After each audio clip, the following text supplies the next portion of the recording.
So again, the treatment landscape is rapidly evolving for RCC, and right now we're basically using clinical pathologic features to risk stratify patients at baseline. We primarily are using the IMDC risk factors that includes laboratory abnormalities, performance status, and time from diagnosis to initiation of systemic therapy, and patients are stratified into favorable, intermediate, and poor risk categories. And based on that stratification, we've sort of, it's helping kind of tease out who are the best appropriate patients for any one given therapy. And at the front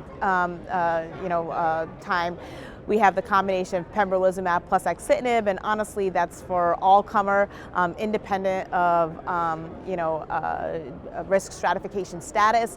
There are a small subset of patients who have favorable risk disease, that we saw from Checkmate 214 that seem to fare better with an upfront TKI. So there may be a small subset of patients who present with very poor risk disease that may potentially get a TKI alone, but I think with the Pembro-Axi data, I think IOs in combination are the way to go for frontline RCC. You really have to convince yourself, who is the patient that I'm not giving a combination to when it comes to frontline RCC.